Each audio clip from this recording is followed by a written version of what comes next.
পানি নিয়ে গেল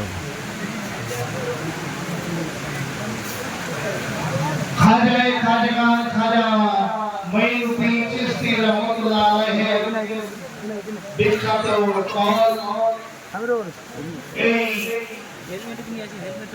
কবিতা এই ছন্দ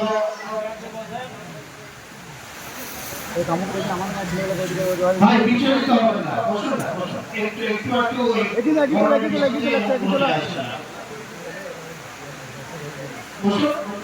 বৃষ্টি ইনশাআল্লাহ ছেড়ে বৃষ্টি হবে না।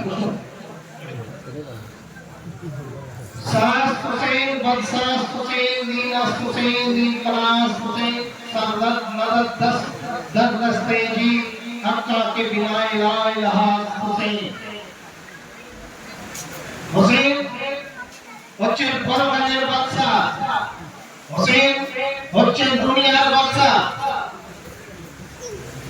তিনি মাথা দিলেন কিন্তু হাতে হাত দিলেন না। এই দিলেন সত্যই হাক্কা কে বিনা লা ইলাহা হুসেন, সত্যই তো লা ইলাহার বুনিয়াদ জড় ভিত্তি হলেন হোসেন।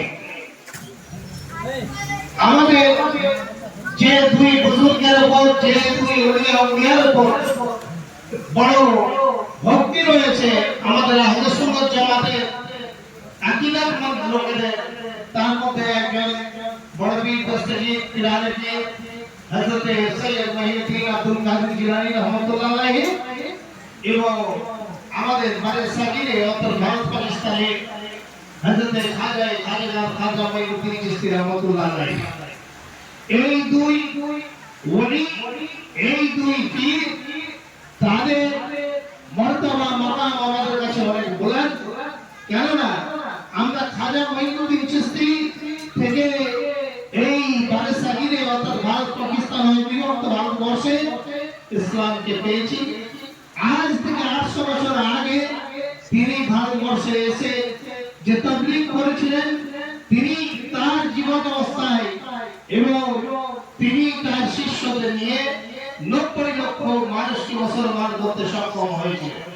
কাজে আজ যারা আমরা এই মাহফিলে বসে আছি, আনাচে কানাচে বসে আছি, মজলিসে বসে আছি, পাড়াতে বসে আছি, বাজারে বসে আছি, দোকানে বসে আছি, যেখানে বসে আছি, আমরা নিজেকে মুসলমান ইমানদার বলে দাবি করছি।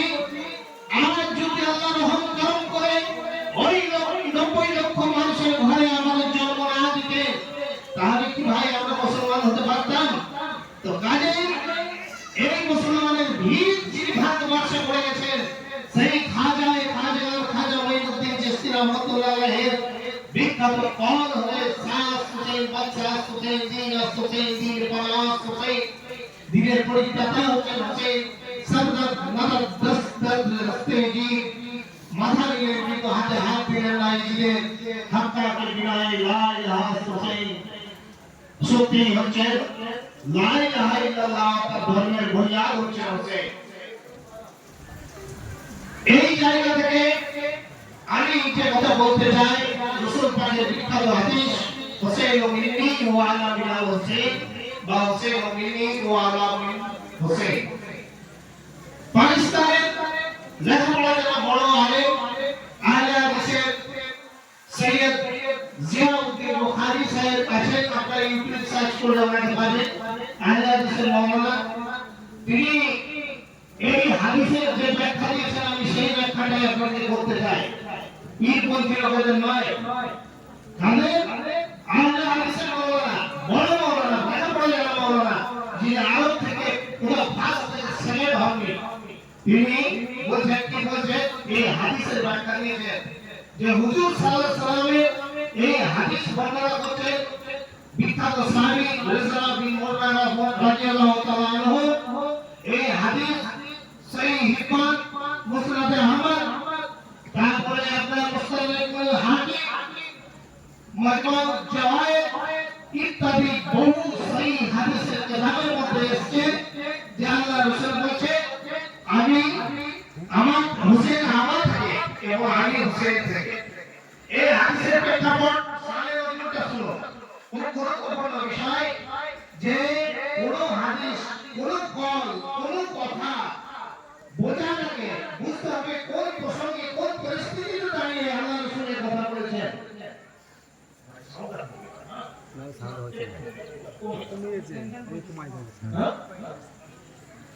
তো আল্লাহ রাসূল কোন পরিস্থিতিতে দাঁড়িয়ে বলেছেন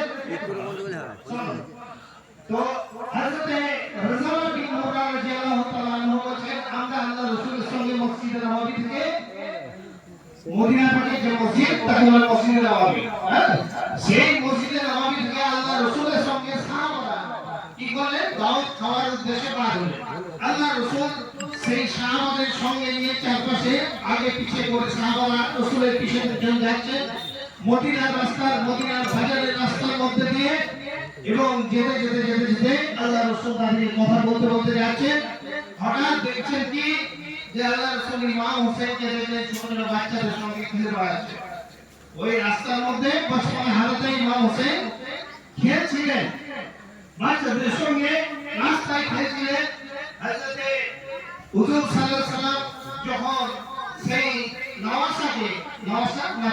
নাতিকে যখন উনি দেখতে পেলেন তো কি বললেন সেই ইরফানে যে কথা বলা হয়েছে রাজা বিন মুরাদ কথা তিনি কি বললেন গুরুত্বপূর্ণ কথা বলেন ফাতাকামা ওয়াল কওম আল্লাহ রাসূল তার কওমকে অর্থাৎ তার সাহাবীকে ভুলে গেলেন কি করলেন বাল্য প্যারে আগে পিছে ইমাম হোসেন দৌড়াতে লাগলেন নামাজ পড়তে উৎফুল্ল হয়ে বাচ্চা ছেলেরা যেভাবে খুশি হয়ে নিজের লোককে দেখে দৌড়ে পালিয়ে যেতে চায় সেইভাবে আর কি হচ্ছে বল গোলাম ফির রুহা হুনা ওয়া হা হুনা ডাইমাই দৌড়াতে লাগলেন আর কি করছে ছুটছে শেষ পর্যন্ত হুজুর সাল্লাল্লাহু আলাইহি ওয়াসাল্লাম কি করলেন পিছে পিছে ছুটতে লাগলেন কি করলেন ওরা নবুয়তের দোস্ত মুবারক হাত মুবারক দু হাতে প্রসারিত করে ইমাম হোসেন যে ভাই ছুটছেন আল্লাহ রাসূল তার পিছে পিছে ছুটছেন সাহাবারা পড়ে থাকবেন ঠিক আছে এই জায়গা থেকে ফামা সাবা ইয়াদাইন আল্লাহ রাসূলের হাত প্রসারিত ফাওয়াদা ফাওয়ালা এবং আল্লাহ রাসূল কি করলেন শেষ পর্যন্ত ইমাম হোসেনকে ধরলেন এক হাত চিবুকে এক হাত মাথার পিছনে দিয়ে এবং কি করলেন ওনার ঠোঁট মোবারক দিয়ে ইমাম হোসেনের মুখে চুমু দিতে বললেন হুসাইন মিনি ওয়া আমিনা হুসাইন হুসাইন আমার থেকে এবং আমি হুসাইন থেকে এখন কথা হচ্ছে ভাই হুসাইন রাসূল থেকে এত সহজ ব্যাখ্যা এর নাম জানি নাই আল্লাহ রাসূল বলেন সাইয়্যিদা সামাবে আহলে জান্নাত জান্নাতের যুবকদের সর্দার আমার এই হুসাইন হাসান এদের থেকে আমার নাসাব আমার বেটা আমার বেটির বেটা এবং এও বলেছেন এ আমার দুনিয়ার ফুল এ আমার জান্নাতের ফুল তো সারি মিসাল ইমাম হোসেন এবং হাসান থেকে কাজে হোসেন নবী থেকে সহজ বোঝা এর মধ্যে বোঝার কিছু নেই কিন্তু আল্লাহ রাসূল যখন বলেন আমি হোসেন থেকে এই কথা আমরা কেউ বললে কথা জ্ঞানের কথা আল্লাহ রাসূল কি করে হোসেন থেকে হতে পারে হ্যাঁ বুঝতে পারছেন তো আল্লাহ রাসূল কি করে হোসেন থেকে হতে পারে সৈয়দ জিয়াউদ্দিন মুখানি তিনি ব্যাখ্যা করছেন আলে হাদিসের আলে বলছেন এর মানে এর বিরাটত্ব ওনার মধ্যে কথার মধ্যে নিহিত আছে কিভাবে নিহিত আছে যে দেখো যে রাসূল বলছেন আমি হোসেন থেকে কিভাবে হোসেন থেকে হতে পারে এখানে একটা প্রসঙ্গ একটা কথা বলি আমি যে আল্লাহ রাসূল ইমাম হাসান হোসেনকে জান্নাতের যুবকদের সন্তান বলছেন তো কোন এমন কাজ যা সাহাবীরা করতে পারেননি কিন্তু ইমাম হাসান এবং হোসেন করেছিলেন যে তাকে এত বড় পুরস্কার দিয়ে নওয়াজেছেন আল্লাহ পাক আমরা আপনাদের কাছে তার কোনো খবর আছে নেই তো সেই খবর এই হাদিসের মধ্যে আছে কি হাদিস না হোসেন আমাদের আমি হোসেন থেকে তো আল্লাহ রাসূলের এই কথা বলার উদ্দেশ্য হলো আনা শামসুদ জোহা আমি শামসুদ জোহা আনা বদরুদ দুজা আনা খায়রুল ওয়ালা আনা ফাতহুল ওয়ালি আনা সাইয়্যিদুল ওয়ালি আনা সাইয়্যিদুল আখির আল্লাহ রাসূলের এই যে মুকামের মধ্যে দেখছেন একদিন আল্লাহ রাসূল দুনিয়ার মধ্যে থাকবেন না এবং এক মহেন্দ্র খানের মধ্যে আসবে যেখানে আল্লাহ রাসূলের জায়গায় ইমাম হোসেন থাকবে এবং সেদিন হোসেনের মকিম হোসেনের কিয়াম হোসেনের পজিশন হোসেনের অবস্থান হোসেনের সিদ্ধান্ত যা যা হবে সেদিন যদি আমার নবী এই দুনিয়ার মধ্যে থাকতেন তো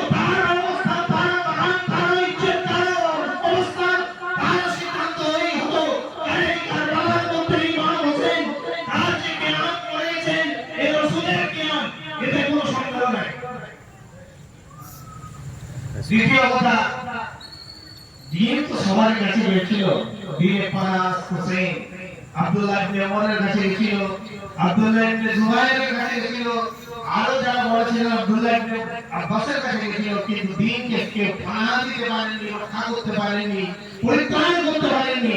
যখন দিন হোসেনের কাছে সে দাঁড়িয়ে গেল, তখন ইমাম হোসেন বললেন, দিন তুমি থাকো, আমার নানা জানে দিন তুমি থাকো, যেতে হবে আমি যাব। এবং হোসেন তার জান দিয়ে, তার বাচ্চা কাচ্চা দিয়ে, তার বিবি বাচ্চাদের ইজ্জত দিয়ে দিনকে রক্ষা করেছে। আজ যদি ইমাম হোসেন কারবালার ময়দানে ওইভাবে খাওয়ানো হতেন, তাহলে কি হতো ভাই? যে এজিদ এবং তার বংশধররা, তার কাবেলা, তার পশ্চাৎবর্তী লোকেরা যে দিন আমাদের জন্য ছেড়ে যেত, সেই দিন আমাদেরকে কবুল করতে হতো। সেটা কোনোভাবে হুজুর সাল্লাল্লাহু আলাইহি সাল্লামের দিন, আল্লাহর দিন থাকতো না। কেন? এজিদ এই জন্য, ইমাম হোসেন এই জন্য এজিদের বিরুদ্ধে খাওয়া হয়েছিল। এজিদ ছিল ফাসিক, ফাজির, সাহেব নফস, মদ্যপ মাতাল এবং চরিত্রহীন। সে হালাল কাজের সঙ্গে হারাম কাজকে মিলিয়ে দিয়ে সবকিছুকে জায়েজ এবং হারাম করে দিচ্ছিল।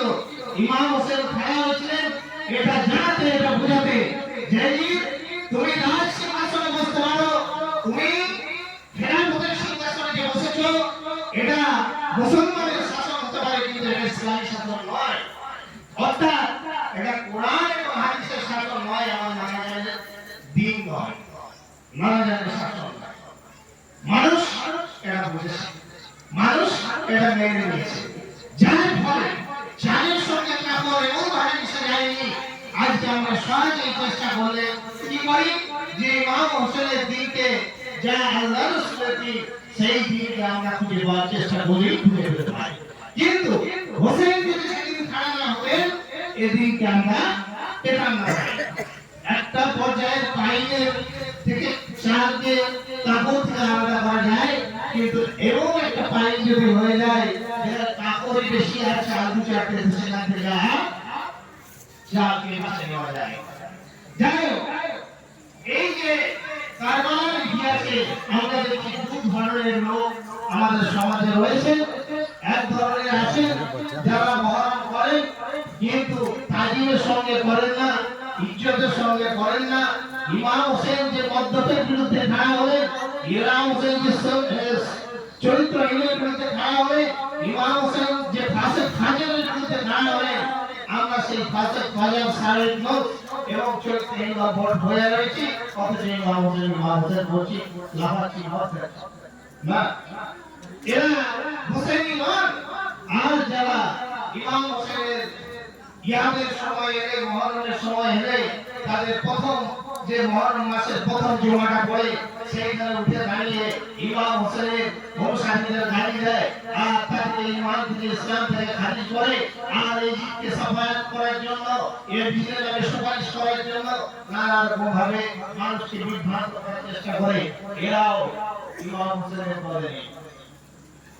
যেমন ভাই একটু মনোযোগ দিয়ে শোনো, যেদিন হযরতে ইমাম হোসেন, হযরতে আব্দুল্লাহ ইবনে ওমর, আব্দুল্লাহ ইবনে আব্বাস তারা মসজিদে নববীতে গভীর রাত পর্যন্ত বসে থাকতেন, তারা বসেছিলেন। তো মদিনা তৎকালীন গভর্নর ওলিদ থেকে ডাক এলো যে হুজুর আপনাকে বড় প্রয়োজন, গভর্নর আপনাকে ডাকছে। আব্দুল্লাহ ইবনে ওমর বলেন, কি এমন প্রয়োজন থাকতে পারে এত রাতে? আমি এত রাতে যাব না। ইমাম হোসেন কিন্তু বললেন যে প্রয়োজন একটাই, যে মাজিয়ানি আবু সুফিয়ান ইন্তেকাল করেছে, এজিদের বাইরে জন্য আমাদেরকে ডাকা হচ্ছে। তো ইমাম হোসেন গেলেন, একই ব্যাপার বলা হলো যে মাজিয়ানি আবু সুফিয়ান ইন্তেকাল করেছে, আপনি এজিদের ফেভারে বাইরে দিন। ইমাম হোসেন বললেন, এজিদকে তোমরা ময়দানে পেশ করো, মানুষের সামনে খাড়া করো, লোকে কে বলছে দেখো, কেন তোমরা আমার মুর্দা বানাতে চাচ্ছ? আমাকে বাদ নিয়ে তোমরা লোকেরা কবে হোসেন বাদ নিয়ে হোসেন তোমার বাদ নিয়ে নাও, এটি হবে না, জান থাকতে আমি। ইমাম হোসেন বেরিয়ে এলেন, মদিনাতে এলেন। মদিনার মধ্যে ওই ঘরের মসজিদে নববীতে এলেন এবং কাঁদলেন এবং বললেন যে আজই আমার মদিনার শেষ রাত, আমি মদিনা থেকে চলে যাব। হুজুর সাল্লাল্লাহু আলাইহি ওয়াসাল্লাম বলেছেন এক কোরেশ লন্ডার দ্বারা এই আমার মদিনার লুণ্ঠন হবে। কোরেশ সন্তান, কোরেশ লন্ডা যুবক, আমরা বলি না যে ছোকরা, লন্ডা বলতে ছোকরা, হ্যাঁ, এক কোরেশ ছোকরার দ্বারা মদিনা লুণ্ঠন হবে। আল্লাহ রাসূল এই ভবিষ্যৎবাণী করেছিলেন।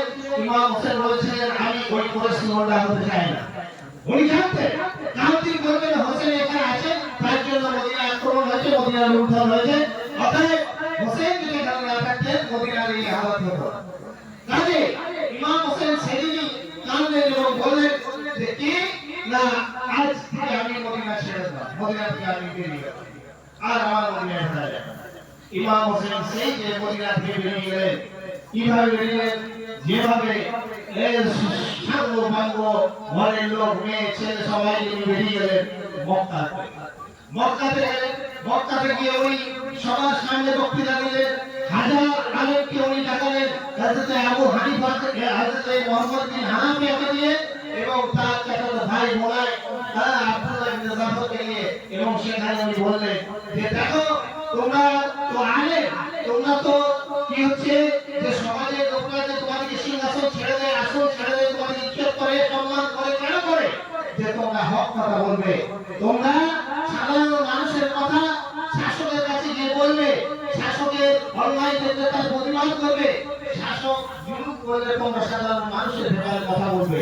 অতএব এমন একটা হুকুমান বলতে চলেছে যে এই হুকুমান কখনোই মুসলমান শাসক ইসলামী শাসন দিতে পারবে না, তোমরা এর প্রতিবাদ করবে। কিন্তু কি হলো ভাই, সবাই মাথা নিচু করে নিল, কেউ হোসেনের প্রতিবাদ বলবো না, কিন্তু কেউ হোসেনের পথে এগোবো না। ইমাম হোসেন হজ করার জন্য নিয়ত করলেন এবং যখন হজের দলে দলে মানুষ ঢুকছে, ইমাম হোসেন আগেই ওমরা করে সেখান থেকে বেরিয়ে এলেন এবং রাস্তায় যখন আবার মদিনা থেকে চললেন, পথের মধ্যে বহু লোক এলো, বহু লোক দেখা করলো। ইমাম হোসেন রাস্তার মোড়ে মোড়ে দাঁড়িয়ে বক্তৃতা করলেন, তিনি কি চাইছেন, কি করতে চাইছেন, কি করতে চাইছেন, কেন চাইছেন, সমস্ত ব্যাখ্যা দিল। মানুষ শুনলো, একটাই উত্তর দিল, হোসেন আপনি যাবেন না, হোসেন আপনি যাবেন না, হোসেন আপনি যাবেন না। হোসেন বললেন আমার বসে সময় নেই, আমাকে যেতেই হবে। ইমাম হোসেন রওজায়ে রাসূলের সাথে জিয়ারত করলেন এবং কাঁদলেন। তারপরে মা উম্মে সালমাকে গিয়ে দেখা করলেন। তারপর দরুদ পড়লেন, আল্লাহুম্মা সাল্লি আলা সাইয়্যিদিনা মাওলানা মুহাম্মদ ওয়া আলা আলি সাইয়্যিদিনা শাফি'না মাওলানা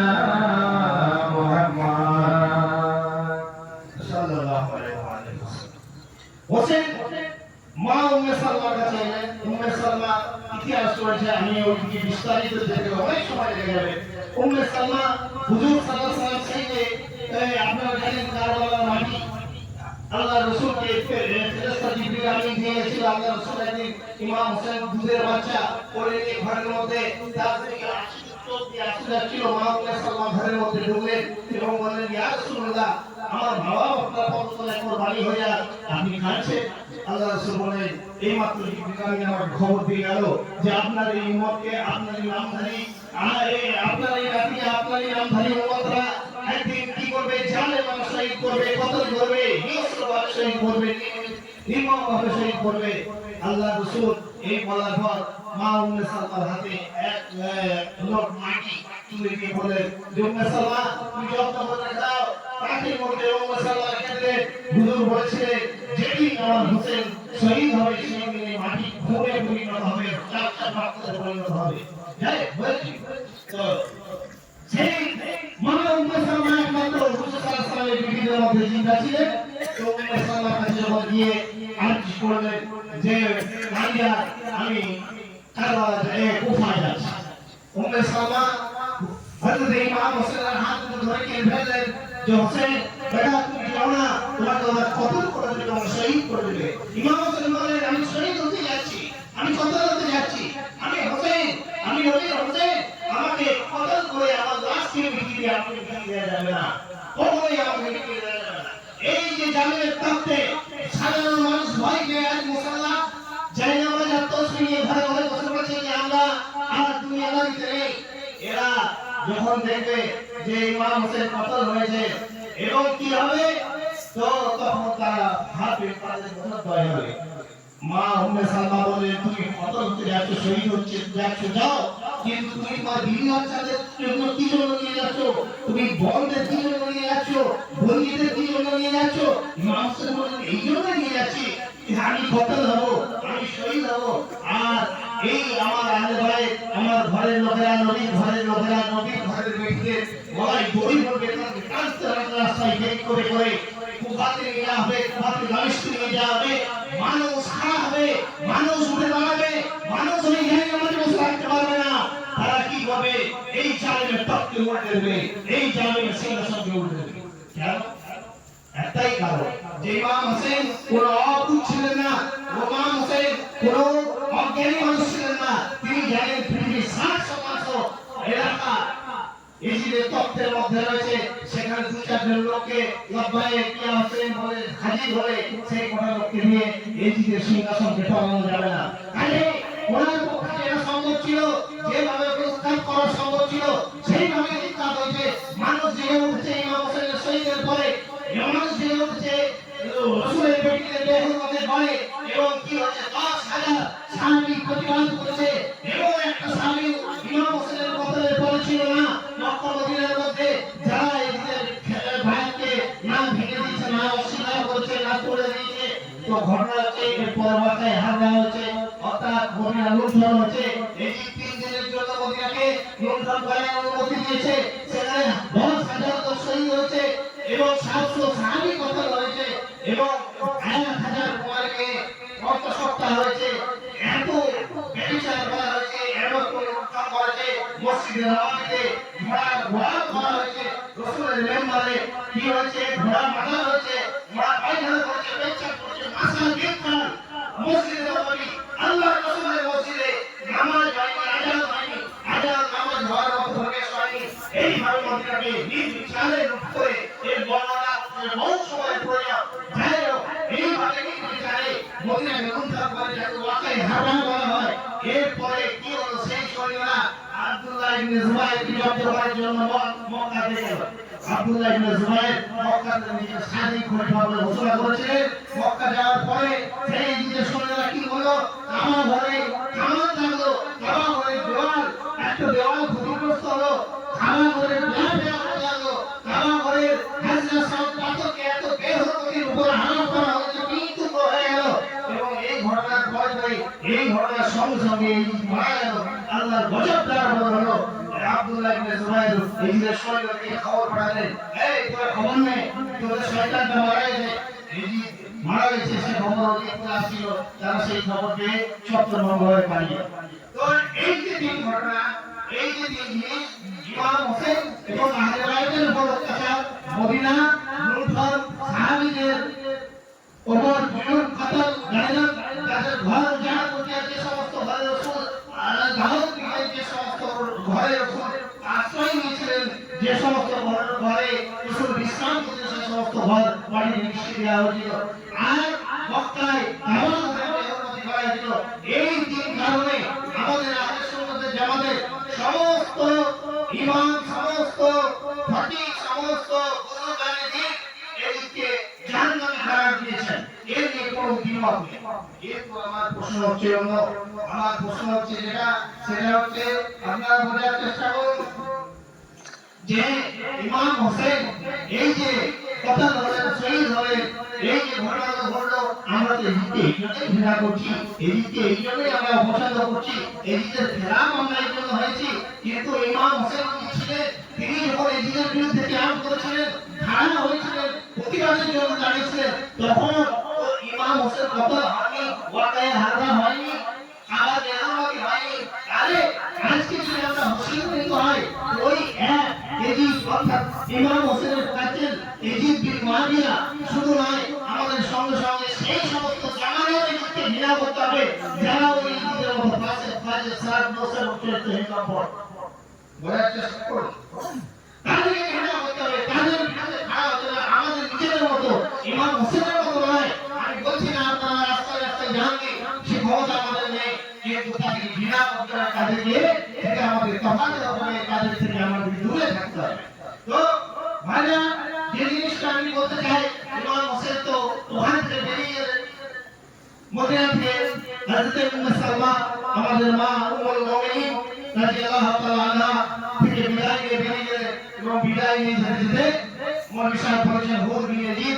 কমান্ডার 1000 সৈন্য নিয়ে ইমাম হোসেনকে আটকালো। ইমাম শান্ত ছিল, ইমাম হোসেন ওই 1000 সৈন্যকে পানি দিয়ে তাদের জীবন দান করেছিলেন। তিনি যদি একদিন পানি রাখতে তো সমস্ত ওই 1000 সৈন্য মারা যাওয়ার মতো অবস্থা ছিল। যাই হোক, ভোর দিনে যখন আটকালো তখন জোহরের ওয়াক্ত হয়েছে। ইমাম হোসেন জিজ্ঞাসা করলেন, তোমরা তো মুসলমান, নামাজ পড়বে? তো নামাজ পড়ে নাও, তারপর কথা হবে। তোমরা চাইলে আমার সঙ্গে নামাজ পড়তে পারো কিংবা আলাদা জামাত করে নামাজ পড়তে পারো। ওরা ভোর দিনে বললেন, কি বললেন যে আমরা তো আপনার নামাজ উম্মত, আমরা তো নামাজ আপনার সঙ্গে পড়বো, কিন্তু আমরা মায়ের মুক্ত চাবো, আমরা এই জিনিসের কথা বলতে চলবো। তিনি ভোর দিনে কি করেছিল? কারবালার প্রান্তরে আসার আগে তিন ওয়াক্ত ইমাম হোসেনের সঙ্গে নামাজ পড়েছিল, তার ইমামতি নামাজ পড়েছিল। বুঝো যে কোন পর্যায়ে ছিল, যে যাকে কতল করতে এসেছে যারা, তার পিছনে তার ইমামতি নামাজ পড়ে গেল 3 ওয়াক্ত। যাই হোক, উবাইদুল্লাহ ইবনে জিয়াদ কুফার গভর্নর করা হয়েছিল, যারা নওয়াজ বিন বশিরের জায়গায় সাহাবী ছিলেন। নওয়াজ বিন বশির রাদিয়াল্লাহু তাআলা তাকে সরিয়ে দেওয়া হলো। মুসলিম বিন আকিল যাওয়ার পরে চলবে 25,000 লোক, তার হলো 40,000 হয়ে গেল। একজন ইহুদি, একজন খ্রিস্টান পরামর্শ দিল ইজিপ্টকে, এবং সে কি বললো যে নোমান বিন বাসিরকে মাজুর করে উবাইদুল্লাহ ইবনে জিয়াদকে বসালো। সে বলেছিল হোসেনের মাথা এই এদিকে রাজুর মাঠে, ওকে বসাও উবাইদুল্লাহ ইবনে জিয়াদকে।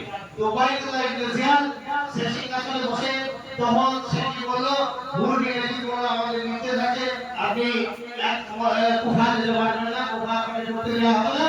আপনি এক কাজ করুন যে উবাইদুল্লাহ ইবনে জিয়াদের কাছে গিয়ে ইজিদের ব্যাপারে বায়াত নিন, ইজিদকে মেনে করে দিয়েছে। হোসেন বললেন, ভাই ওটি তো হবে না, এছাড়া তুমি যা করতে বলবে তাই রাজি আছে। তো উবাইদুল্লাহ ইবনে জিয়াদের কাছে খবর পাঠালো। তো ভুরগিনে বুঝতে কাছে নির্দেশ এলো। ভুরগিনে এসে বললো, আপনাকে আমরা ফিরে যেতে দেবো না, আপনাকে এখানে অবস্থান করতে আপনি সিদ্ধান্ত নেন।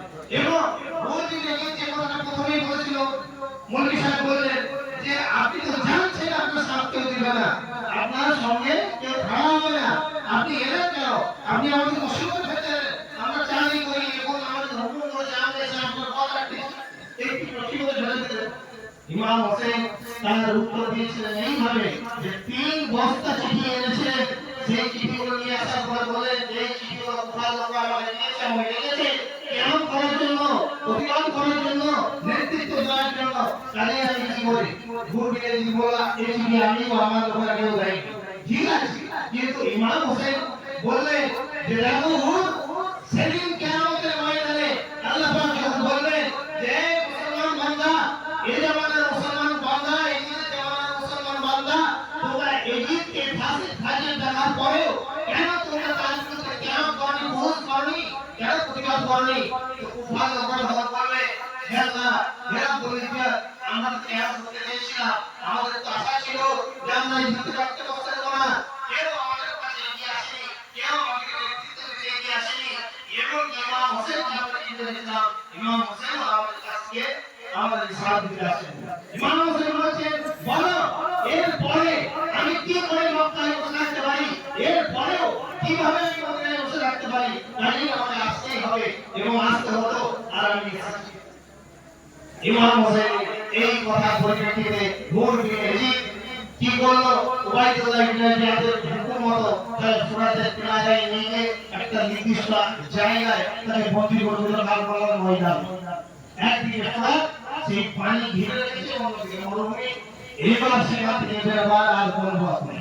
দিনের পর দিন অপেক্ষা করে ভুরগিনে বলতে বলতে ঘন্টায় ঘন্টায় খবর পাঠাই, এই ইবনে রাসূল, এ হোসেন, এই ইবনে রাসূল, এর সঙ্গে আমি কি করে আটকে রাখতে পারি, তুমি কেন সিদ্ধান্ত নাও ভাই, আমি কত করে রাসূলের সম্পর্কে আটকে রাখতে পারি? তো উবাইদুল্লাহ ইবনে জিয়াদ দেখলেন না স্পষ্ট হচ্ছে, কি বলল, সাদ বিন ওমর, ওমর বিন সাদ হযরতে সাদ বিন আবি ওয়াক্কাস রাদিয়াল্লাহু তাআলা আনহু, যিনি আসলে মুবাশশির বিশিষ্ট সাহাবী ছিলেন, যাদের কাছিয়ার বড় ভূমিকা ছিল, রাসূলের সম্পর্কে মামা সম্পর্ক হতেন। মদিনা শরীফের যে রিশতা মা আমিনা ছিল, তার বাপ মদিনাতে গিয়ে থেকে হযরত মুতালিবের ভাই মদিনাতে গিয়েছিলেন, দুই ভাই ছিলেন তারা। তো সেই সম্পর্ক ধরে মামার সম্পর্ক ছিল ওনার সঙ্গে। তো সাদ বিন আবি ওয়াক্কাসের বড় ভূমিকা ছিল আল্লাহ রাসূলের ওমরের ময়দানে। আল্লাহ রাসূল যখন ছিলেন তিনি তাকে রাসূল পাক সামনে বসিয়ে তীর মারতে বলেছেন, সাদ তোর আমার বাবা তোর উপর কোরবান, তোর তীর চালা। রাসূল আলে ময়দানের বাইরে কারো ভিতরে এই ধরনের কথা কখনো বলেননি। তো এত বড় মর্তবা মাকামের অধিকারী ছিল সেই সাদ বিন আবি ওয়াক্কাস। হযরত সাদ বিন আবি ওয়াক্কাসের ছেলে ছিল আইসি, সে ওমর বিন সাদ তাকে উবাইদুল্লাহ ইবনে জিয়াদ ডাকলো এবং বলল যে তোমাকে রানীর খবরটা দিতে হবে। রানী হচ্ছে কোথায় না ইরান এবং ইরাকের বিস্তৃত কৃষি প্রধান এলাকা, যেখানে প্রচুর ফসল হতো এবং তার ট্যাক্স আসতো। সাদ বিন আবি ওয়াক্কাস সাদ ওমর বিন সাদ বলল কি কাজ হচ্ছে ইমাম হোসেনের এই যে ইন্তজাম আছে, হয় বাইতের জন্য আনতে হবে অথবা ওকে কতল করতে হবে, মাথা নিয়ে আসতে হবে, তোমাকে এই কাজ করতে হবে। তো ওমর বিন সাদ বলল যে আরবের পরিস্থিতির নীতি ছিল যে যদি তার সঙ্গে রক্ত সম্পর্ক থাকতো এবং তারা যদি দুই দলে ভাগ হয়ে রাখতো তো যুদ্ধের ময়দানে কেউ তার সামনে হতো না, পিছিয়ে যেত। কেন যে আমার সঙ্গে রক্তের সম্পর্ক আছে, আমি বিরোধী হতে পারি কিন্তু ওর বিরুদ্ধে আমি খাড়া হতে পারি না। ওমর বিন সাদ উবাইদুল্লাহ ইবনে জিয়াদকে বারবার অনুরোধ করলো যে আমার বাপের হুজুরের সঙ্গে রিশতা ছিল, কাজেই আমি হোসেনের বিরুদ্ধে কি করে খাড়া হয়। ওমর বিন সাদ বলল এইভাবে রেখে দিয়ে খেলাফত লিখেছে, পেপার ইচ্ছা করে বলল এটাই তোমার পরীক্ষা, যে তোমার গভর্নর সাহেবের পরীক্ষা, যে তুমি যদি হোসেনের এই ইলজাম পুরা করতে পারো তবে তোমাকে রায়ের জমিদারি দেওয়া হবে। ওমর বিন সাদ ভয়ে সেটা বিবি ছেলেকে সব জোড়া করলো এবং এই কথা বললো। তো ওনার বিবি ছেলে যারা ছিলেন সবাই বললেন লানত হোক ওই গভর্নরে, যে ইবনে রাসূলের সন্তানের উপর তরবারি ধরতে হবে। কাজে তারা সবাই রাজি হয়েছে সাদ ওমর এই কাজে যাওয়া। কিন্তু ওমর বিন সাদ সারা রাত চিন্তা করলো, সারা রাত চিন্তা করলো, ভয় নিয়ে যোগ দিয়ে এবং আরো কিছু সৈন্য নিয়ে 28 থেকে 30 হাজার সৈন্য নিয়ে সেটি হলো কারবালার ময়দানে নূর সীমা বিন জাসেদ এবং আরেকজন হচ্ছে বলি, এই দুজনকে নিয়ে সে কারবালার ময়দানে হাজির হবে এবং ইমাম হোসেনকে সরাসরি বলল ভাই আপনি বায়াত হন কিংবা যুদ্ধ। 9 তারিখের দিন ছিল, 9 মুহররমের দিন ছিল। ইমাম হোসেন বললেন বায়াত তো আমি হব না, তাছাড়া আমি সব কিছু রাজি আছি। তখন তারা বলল তারা আসুন বেরিয়ে আসুন। ইমাম হোসেন বললেন আমাকে একটি রাত সময় দাও। আমার নানা হুজুর সাল্লাল্লাহু আলাইহি ওয়াসাল্লাম তিনি কি করছেন বদরের আগে রাতটা ইবাদত করছেন, আমাকে এক রাত ইবাদতের সময় দাও। বলো সময় হোসেন তুমি পাবে না। ভোর দিনে এই পিছন থেকে গর্জে উঠলো তোমরা হোসেনের সঙ্গে বেইমানি করো না, বেইজ্জতি করো না, হোসেনকে সময় দিতে হবে, এটা দস্তুর, এটা নিয়ম, সময় নিতে পাবে। বলছেন কাল যুদ্ধে নামবে। ইমাম হোসেন যুদ্ধের রাতটা সময় পেলেন, ইবাদতে প্রথমেই উনি গেলেন, গিয়ে ওনার কাবুতে যারা ছিলেন তাদেরকে বললেন যে ভাই আমাকে কাল আমি শহীদ হয়ে যাব, তোমরা বেকার জীবন কি করবে, ঢোকা পেঁয়াজ আছো, তোমরা কাজ করো, আমার কাবুতে চলে যাও, জান বাঁচি না। তোমাদেরকে কেউ ভালো বলবে না, মিশন কেউ তোমাকে আটকাবে না, কেউ তোমাকে জেলে পাঠাবে না, তোমরা জান বাঁচি না, ওদের যত আমার সঙ্গে কাজে তোমরা জান বাঁচি। ইমাম হোসেন বললেন যে আমি বুঝতে পারছি তোমরা আমাকে লজ্জা করছো, কাজে ওই বাকি ক্ষেত্রে যাও জান বাঁচি। ইমাম হোসেন ফের যখন বাকি যাওয়াতে বললেন তখন দেখলেন সব লোক হাজির আছে। উনি আশ্চর্য হলেন তোমরা কেউ জান বাঁচাতে চাও না? বলে এই রাসূল আমরা আপনার সঙ্গে থাকতে চাই, আমরা জান বাঁচানোর জন্য আপনাকে ছেড়ে দিয়ে যেতে যে রাসূলকে সে দুনিয়ায় কি ভয়াবহ দেখাবো।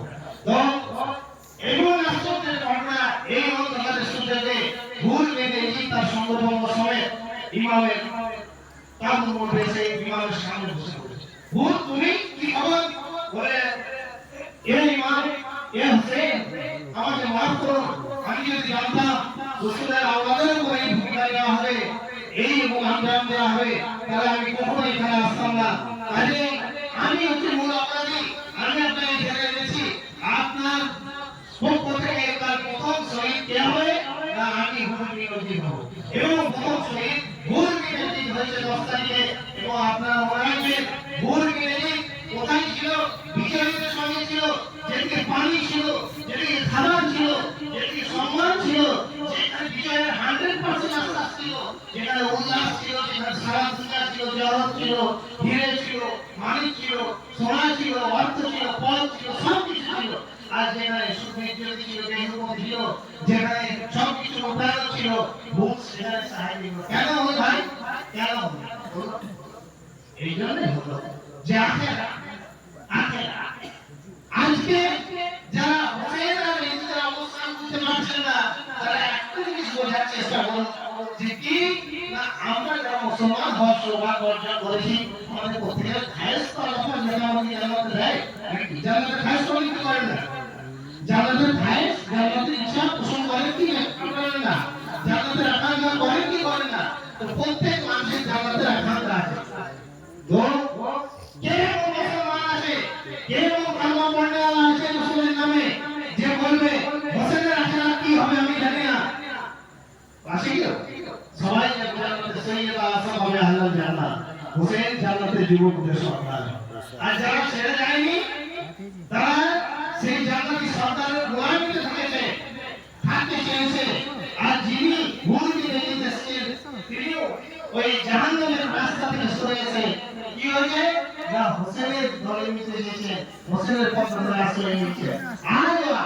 আরাফে ইমাম হোসেনের রওজায় শুনেছি যে ওনার কবরে ভূত গিয়েছে কবর আছে এবং ভূত গিয়ে আমাদের কাছে রাদিয়াল্লাহু তাআলা কবর আজ রহমাতুল্লাহ আলাইহি তো ঘটনা হচ্ছে যে আজকে আমাকে ভাবতে হবে যে ইমাম হোসেনের মাকাম তো জান্নাতে হবে জান্নাতে সরকার হবে আর তার মুখালিফিন তার বিরোধী তাদের কাটি তাদের বিরোধ করনেওয়ালা তারা ইসলাম করবে তারা জান্নাতে যাবে কি মোকাবেলা হচ্ছে মানুষকে যার সরকারিতে জান্নাত চলবে তার কাছে সেই জান্নাতে দেওয়া হবে হয় তাহলে আমাদের যদি জান্নাতের খায়েশ থাকে তো আমরা বলবো জান্নাতে যুবক হবো হোসেনের গোলামি হবো তা নয় আমাদের জান্নাতে যদি যাওয়ার সৌভাগ্য আল্লাহ পাক দিয়েন তার জান্নাতে যাওয়ার পরে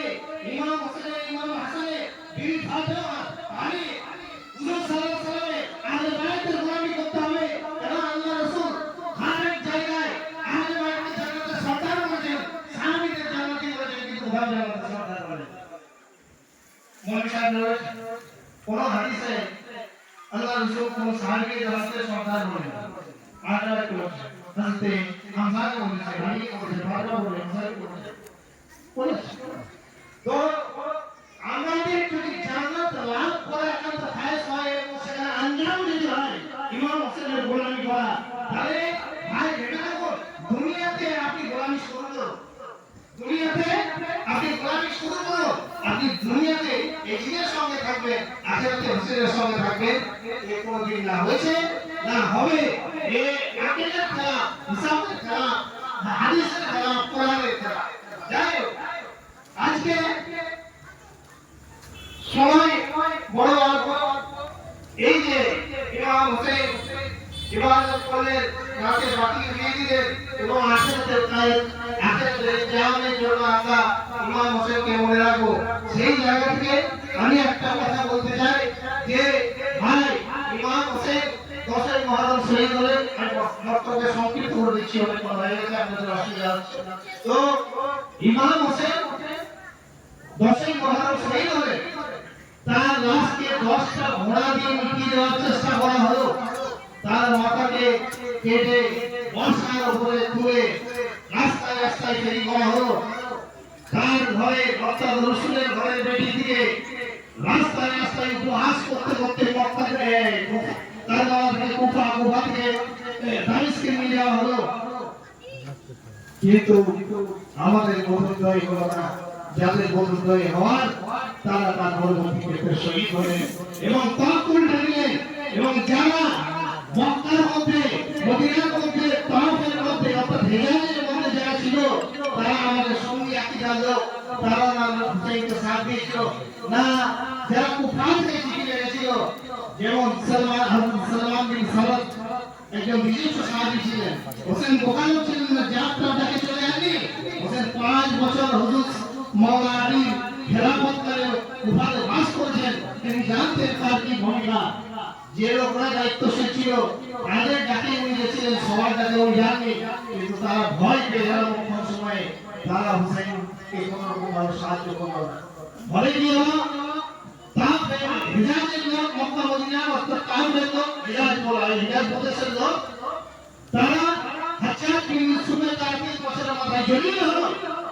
আর এই যে তাবিনের যুদ্ধে যেটা হলো, কি হলো, সালমান বিন সাদ এই ঘটনার পর অনুশোচনা করলেন এবং মানুষকে ডাক দিলেন, বলে আমাদের কি হবে, আমরা ইব্রাহিমকে দেখালাম, তাকে সাথ দিলাম না, সাথ দিতে পারলাম না, আমরা তো জানতামই হারালাম। এই জায়গা থেকে পরিত্রাণ হওয়ার একটাই উপায় আছে, চলো আর জীবন বাজি রাখবো। হোসেনের রক্ত গেছে, আমাদের রক্ত যাবে, এক বন্ধ আমরা জিন্দা ফেলবো না। কাল সকালে মাথায় কাপড় মেরে আমরা বেরোবো, হোসেনের রওজা জিয়ারত করবো এবং হোসেনের রওজা জিয়ারত করে আমরা দামেস্কে অভিযান করবো এবং সেখানে জান থাকতে কোনো রকম আপোষ হবে না। যতক্ষণ জীবন থাকবে, যতক্ষণ বেঁচে থাকবো, ততক্ষণ যুদ্ধ করবো এবং শহীদ হবো। সালমান বিন সাদের নেতৃত্বে 22,000 লোক, 12,000 লোক ওয়াদা করলো, সকালে 6,000 লোক পৌঁছালো, শেষ পর্যন্ত 4,000 লোক বেরোলো এবং রওজায় ইমাম হোসেনে গিয়ে জেলখানা ওই সালমান বিন সাদের নেতৃত্বে 4,000 লোক করেছিল। জীবনে আর কোনো মজলিসে ওইভাবে মানুষ কাঁদেনি এবং তারা বেরোলো দামেস্কের উদ্দেশ্যে। পথে উবাইদুল্লাহ ইবনে জিয়াদের নেতৃত্বে দামেস্ক থেকে এদিকে আরো সৈন্য বাড়ালো। তাদের দ্বারা একজন পতন হলো, একজন শহীদ হলো। কেউ সেখান থেকে জান নিয়ে পেরিয়ে এলো না, কেউ সেখানে বস্ত্রস্কার করলো না, কেউ সেখানে আপোষ করলো না। যাই হোক, এরপরের ঘটনা হচ্ছে মুতাসাকাবির ঘটনা, যেখানে ইমাম হোসেনের এই যে কারবালায় যে 30,000 যে 22,000 সৈন্য হাজির হয়েছিল, যে কমান্ডার হাজির হয়েছিল, ওই যে সীমা, ওই যে সাদ ওমর বিন সাদ, ওই যে ঘড়ি কাউকে ছাড়েনি, সে নির্মম খায়নি। আমি বলতে চাই, ইমাম হোসেন শহীদ হলেন আর মহরম শেষ হয়ে গেল না, মহরম প্রকৃতপক্ষে ইমাম হোসেন শহীদ হলেন আর মহরমের ইভেন্ট শুরু হলো। গোটা দুনিয়াতে প্রতিবাদের ঝড় উঠলো, এজিদের তত্ত্ব উঠে এলো, পুরা মুসলমান চাঙ্গা হলো। যার জন্য বলা হয় ইসলাম জিন্দা হতা হ্যায় আপনার বাড়ি কি বাত। আমি এক দিনের কথা দিয়ে শুরু করেছিলাম, সালাস হুসেন, বাদশাহ হুসেন, দিনাস হুসেন, দিন পানাস হুসেন, সাদত মদদ দরদস্তে জি হাক্কা কে বিনায় লা ইলাহা হুসেন। আরেক বুজুর্গ হযরত সৈয়দনা বড় পীর আব্দুল কাদের জিলানী রাহমাতুল্লাহ আলাইহির কওল দিয়ে শেষ করছি। ইমাম হোসেনের জন্য সামনে রেখে উনি কি বলেছেন, ওনার বিখ্যাত মজলিস যেখানে 60-70 হাজার লোক বাগদাদের ঈদগাহের মধ্যে হাজির হতো। উনি সপ্তাহে 3 দিন মজলিস করে বক্তৃতা দিতেন। সেখানে উনি একদিন বলেছিলেন, হোসেন সৈয়দি সালামি ইমামি সাফিউল খালকি রাসূল জাতু খায়রুল আলামি সাফিউল খালকি ইয়াউমুল কিয়ামি ইয়া সাওয়াবাল্লাহ সালামি। হোসেন সৈয়দ সালামি ইমামি, হোসেন হচ্ছে আমার সৈয়দ, আমার সর্দার, হোসেন হচ্ছে আমার সনদ, হোসেন হচ্ছে আমার ইমাম। রাসূল জাতু খায়রুল আলামি, ওই রাসূলের বেটা যিনি কুল কায়নাতে আফজাল আছেন, সাফিউল খালকি ইয়াউমুল কিয়ামি, কিয়ামত ওয়ালা দিনে তিনি এবং তারা কিরাম রাজা যাকে যাকে চাইবেন আল্লাহ পাক তাকে ছেড়ে দেবেন। ইয়া সাওয়াবাল্লাহ সালামি। এই বাগদাদ থেকে আরবে থেকে জানা হলো ইমাম হোসেনের রওজাতে গিয়ে এই কাদের জিলানী অর্থাৎ আমার কি বড় সালাম পৌঁছে দিও। যাই হোক ভাই, আপনাকে অনেকক্ষণ হাঁটতে লাগলাম, কষ্ট, কিন্তু আরো ভালো মাহফিল আশা করছিলাম। যাই হোক, আমার যখন সুযোগ হয় তো কারবালার পরবর্তী অধ্যায় সম্বন্ধে আলোচনা করবো। আমি অনেক বেশি কথা বলতে চেয়েছি, যার জন্য আমি খুব সংক্ষিপ্তভাবে লিখেছি। আপনারা কতটুকু বুঝতে পেরেছেন আমি জানি না, যা আমি চেষ্টা করেছি। আপনারা যদি সামান্যতম আমার কথা ধরতে পারেন আমি গর্বিত হব, এবং যদি কোনো ভুল ত্রুটি থাকে আপনারা আমাকে মাফ করবেন। আল্লাহ পাক আমাদের সবাইকে মাফ করুন এবং হোসেনের সদকা এবং আমাদের আজেবাইদের সদকাতে আমাদের নেক বুদ্ধির উদয় হোক। আমরা এটাই জগতে আসি এবং গোমরাহি থেকে আমরা দূরে থাকি। এই বলে আমি আমার বক্তব্য শেষ করলাম। আসসালামু আলাইকুম।